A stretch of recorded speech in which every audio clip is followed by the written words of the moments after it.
Hello, I'm James Barth from Rock Hard 4x4, and I want to talk to you about our XJ front bumper. Now, this bumper is made with a tube here in the center where it supports the winch plate, has 1-inch D-rings that are welded all the way through on both sides. It has plates that go down the side of the frame along with extensions that come over to the wheel well area. Now, we mount into the factory locations on each side with the factory 3 bolts in the front and with a longer bolt here in the back right here that goes through the frame in both ways. Gives it a lot of strength and support. This bumper is also designed to be towed off of with our brackets for either Blue Ox, Roadmaster, Reese, or Demco. We make the brackets that bolt right on here, make it easy to tow your XJ. We're going to go ahead and start with the install of this bumper. We're going to go ahead and remove the factory bumper, which is going to be 3 bolts on each side. Okay, now a couple things I want to talk about. On the early XJs and on some XJs, the lower bottom clip area of the fender is not removable. That would need to be trimmed. On the newer XJs, that bottom piece of the front fender lip, which would go right here, is a removable piece. And you will need to remove that. We've already done that on this particular vehicle, so I won't be showing that because we've put aftermarket flares on it. When you put aftermarket flares, a lot of times they have you trim that portion of the fender. So we've already done that portion, but if not, you will line it up and trim the fender accordingly if you have the style of Jeep XJ front fenders that lower section doesn't remove. So once again, 1-inch D-rings, solid winch tray mounting area, plates that go down the side of the frame with extra mounting holes and set up to be towed behind your RV with our brackets. We're going to go ahead and start with the install of this by removing the factory front bumper. This we will do by removing this lower plate here and then reaching up here on each side and removing the bolts into the side of the frame. We're going to go ahead and use a 15mm socket and remove the bolts on each side. On the driver's side, it's pretty easy. On the passenger side, it's a little tricky, as some of these vehicles have I think a vacuum canister or some type of factory oblong looking blimp thing there. We're going to go ahead and show you what we do with that here in a minute.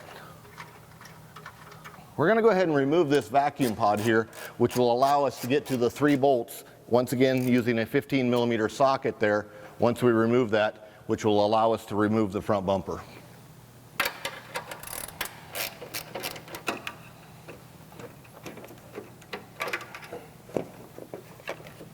You just let that hang out of place. Now you can reach in and remove these 3 bolts here. Now we're going to go ahead and remove this plastic shield across the front. We will use a 7mm socket to do so.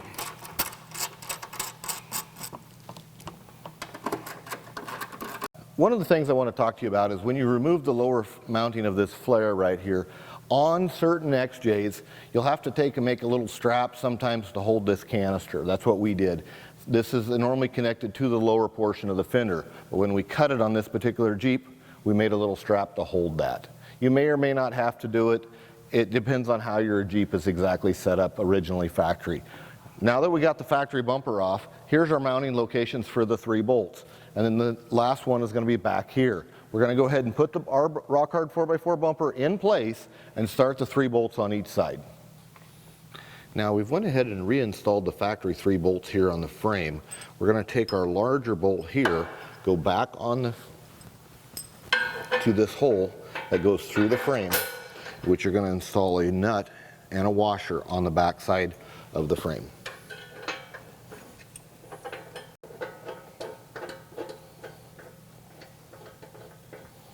Go ahead and install the bolts on the other side of the frame now and the bolt that goes through the back.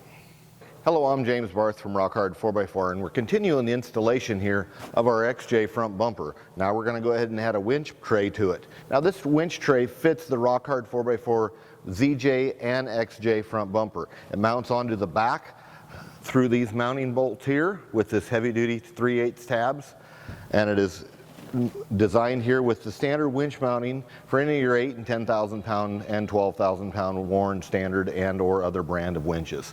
We're going to go ahead and install that on the XJ. Because the front bumper is designed off of a tube, we're going to go ahead and use the longer bolts with the washer and a lock on it. And so you're going to put the lock washer on, the regular washer on. You're going to feed these through the access holes here in the back.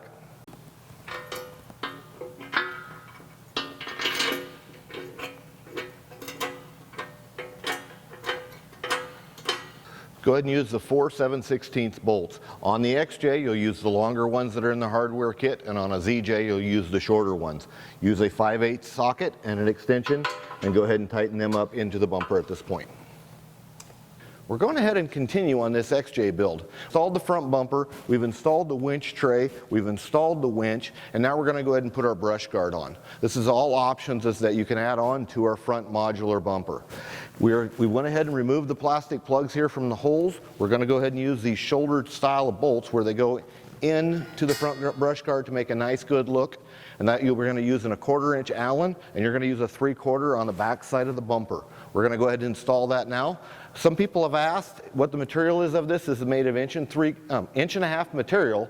So if you're wanting to clamp lights to it or anything else, other type of accessories, you'll use a 1.5 inch clamp.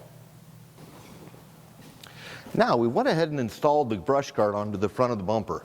We've used a 1/4 inch Allen with a 3/4 inch end wrench on the back side to hold the nuts.